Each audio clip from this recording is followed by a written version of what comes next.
Thank you, Director Maples, for your leadership for our state to keep us safe and secure. So we're going to move right along. Unfortunately, the Consul General obviously has a big job, and we'd like to ask the Egyptian Consul General, Ambassador Hisham al-Naqib, to please come up and say a few words, sir.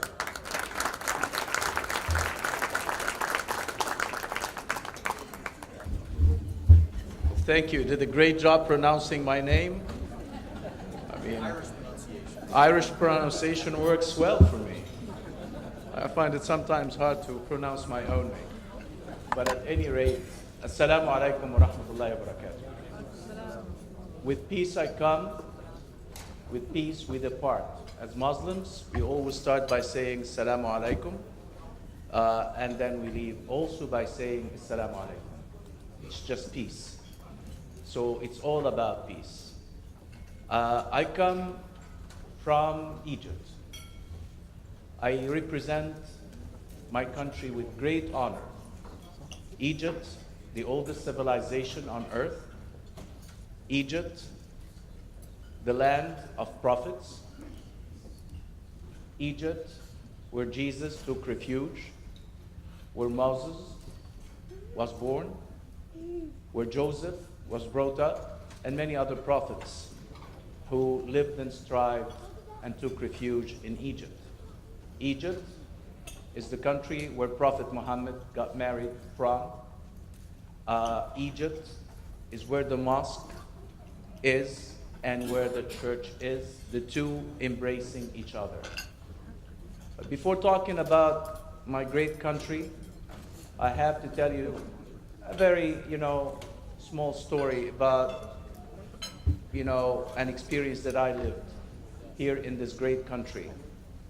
9/11, at approximately 9:10, I was having breakfast at the Watergate Hotel facing the Potomac River.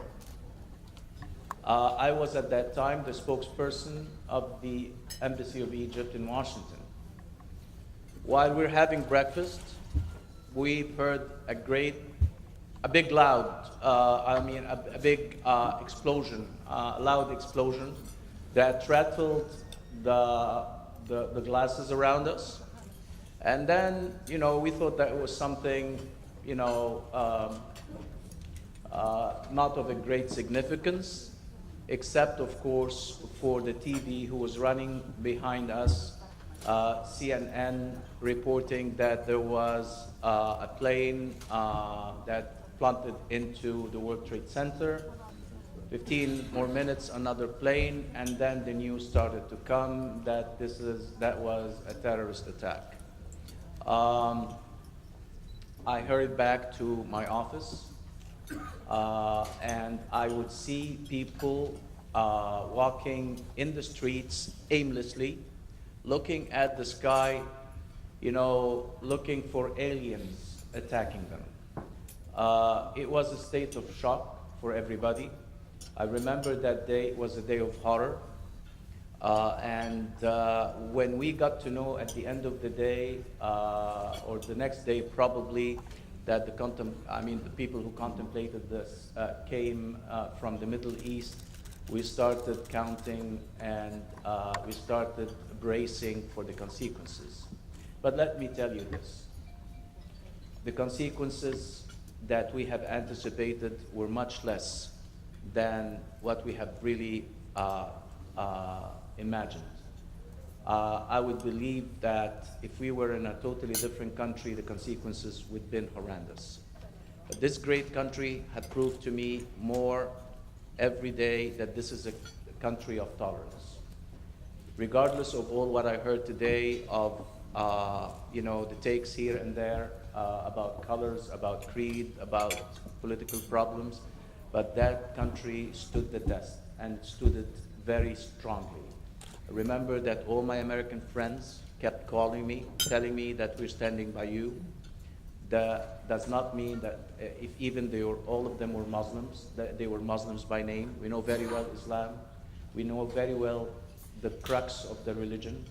We have lived with Muslims. We have grown up with Muslims. and we are going to protect you. And I have seen too many initiatives on all levels, social level, political level, grassroots, standing by Muslims, defending Muslims, and sometimes taking bullets for Muslims. When I mean bullets, I mean intellectual bullets. So this great country, where I stand here, I feel very proud being among you.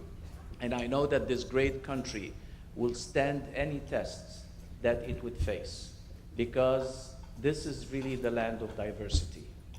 And when we talk today about Islam, Islam also is a religion of diversity. It's God who said that in Quran, I created you a man and a female, and I created you tribes to get to know each other.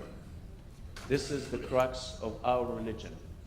I mean, Islam is based upon coexistence and tolerance. Isn't the Prophet Muhammad the one who signed the first political covenant ever in the history of the world when he got to Medina, when he immigrated to Medina? What did he sign? He signed a peaceful covenant with Jews, telling them that you have the freedom to worship. And I believe that was a precursor for many constitutions. Probably one of them is the American Constitution. Wasn't it Prophet Muhammad who invited Christians to worship in the mosque when they did not have a church?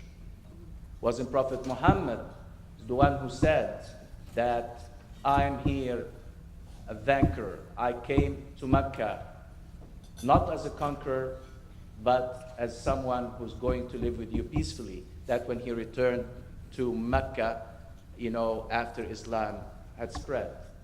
I was once talking to an Islamic scholar when I asked him about jihad, and I asked him about war and peace in Islam. He, told me 3 or 4 points that I would like to share with you. He said, if you're truly someone who reads Quran, you would have to notice that the word peace had been mentioned in Quran more than 450 times, while war has been mentioned only 16 times. And war has been mentioned in Quran and under the semantic of qatilu. So I asked him, what do you mean? He said, well, here comes the nuances of language. He said, qatilu means you do it to defend yourself. There is no order in Quran where God says, iqtilu. There is a great difference for people who speak Arabic to understand the difference between qatilu and iqtilu. So this is the second point. The third point, which is most important, is jihad. When people really study the connotation of jihad in Islam, that means jihad al-nafs. This is the highest rank of jihad. There is no there is no mention in Quran for aggression, for stepping on the other. On the contrary, it's all about peace and coexistence. And that is why the civilization went from Damascus to the east to Andalusia in the west, when Muslims embraced the right meaning of Islam. What happened is that, unfortunately, Islam has been hijacked by few people, by very few people. They gave themselves the privilege of translating it and interpreting it the way they like. That is why I really have to acknowledge when President Abdel Fattah al-Sisi, President of Egypt in 2015, came out with his very famous initiative saying that we have to take Islam back to its right roots, to the right interpretation. We have to really stand fast by the exact meaning of what Islam really advocates. So I'm coming here to tell you that I am so proud and I'm so elated to see that this great conglomeration coming to celebrate the annual meeting of the American Muslim Union, the great work that has been done by Hajj Muhammad Yunus and by his great wife, Dr. Mirvat, is something beyond, simple words of acknowledgement, but we really have to, I would invite you to stand up, give a big cheer for the effort that the two of them are doing, not on a yearly basis, but on daily basis. So I invite you to give them a big cheer.